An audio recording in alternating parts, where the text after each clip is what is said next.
guys, spotlight on the hips a little bit today. So we're going to try and start in a cross-legged position or bring yourself into a feet together position. I just want you to see how your hips feel. See if there's any impingement, any tightness, one hip drops more than the other.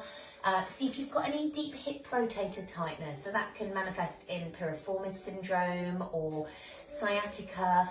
So any issues around the hips, I want you to give this exercise a little go. It's basically pulling your femur back into your socket, because we can often feel that our femur is out of place, or we've got a not very nice impingement at the front of our hips, like a tightness or almost a catching sensation. So we're going to try and draw the femur, draw this thigh bone back into the socket to give it a nice placement, so put it into its place again. We're also going to activate our inner thighs, so if you're finding it a bit of a struggle with your inner thighs activating, I'll give you an option to help strengthen those a little bit more. You're going to need something like a foam roller. So I have got a rolled up mat, because I figure most people have got a rolled up mat if you haven't got a foam roller.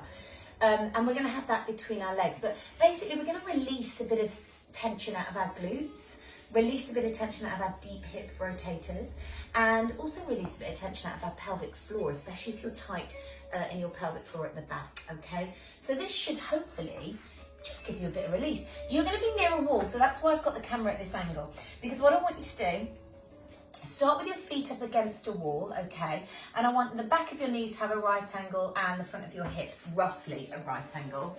You're going to put a foam roller or a rolled up mat, and it's nice to have something this shape because we're going to be doing some pulling back of this top leg, so it's going to roll a bit easier if it's on something that's circular.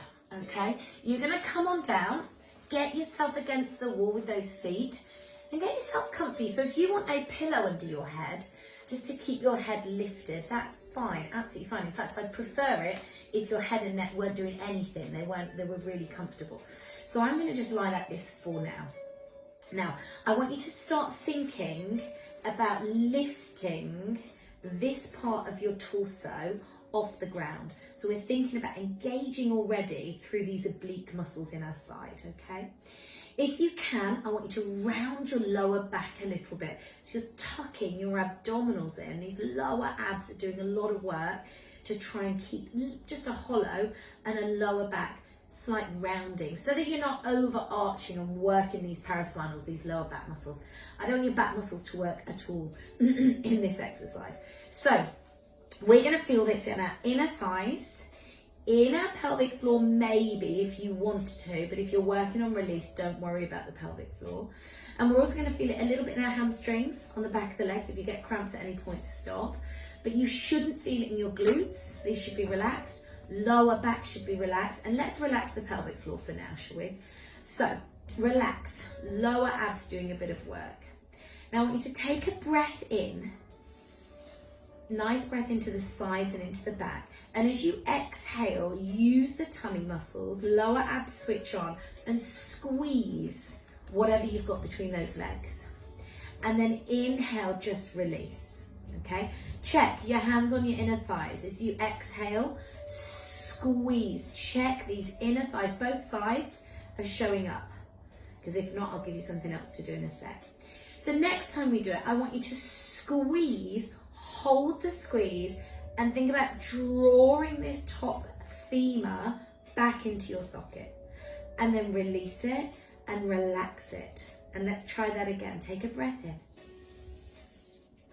Exhale, squeeze and draw this top leg. The top knee comes back, so they're not in alignment anymore, these knees. And then you release it and you relax. Now make sure as we go along with this, squeeze again and draw back. Make sure these hip flexors here are not firing, they're not working. If they are, try and switch them off. Really try and let go of these hips, or get a slightly wider block or pillow between these legs. So as you're squeezing and drawing back, hip flexors aren't working, lower abs are, and you're not squeezing into your bum. You're not squeezing into your lower back going into this anterior tilt. If you're squeezing into your bum, this leg won't go anywhere. There's nowhere for it to go. It's going to hit a brick wall. So if you're finding that's tricky, because it is a really subtle movement, then all I want you to do is, with a squeeze between your inner thighs, is draw back and forth with this top leg. So you've got a bit more range of movement if you bring that top knee past the lower knee. Okay, keep that squeeze, you're rolling through.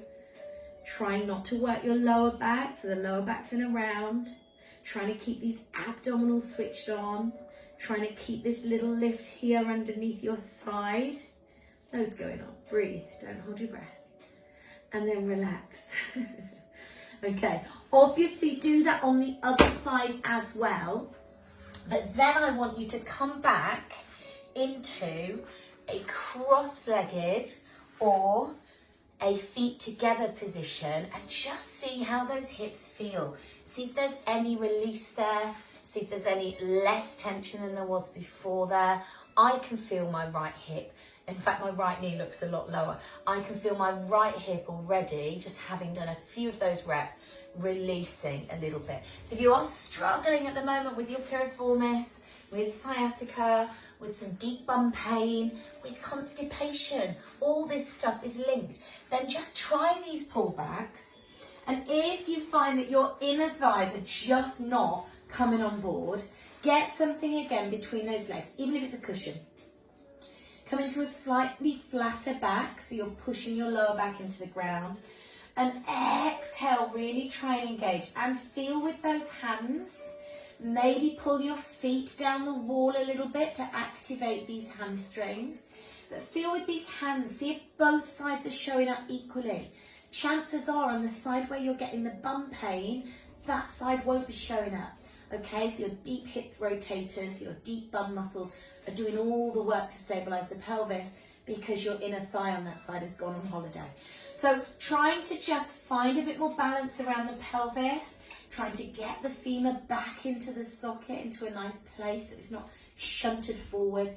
It's going to really release pains, aches. It's also going to make your squats more effective or your glute work more effective because your glute is going to be able to lengthen and contract, not just stay tight and short.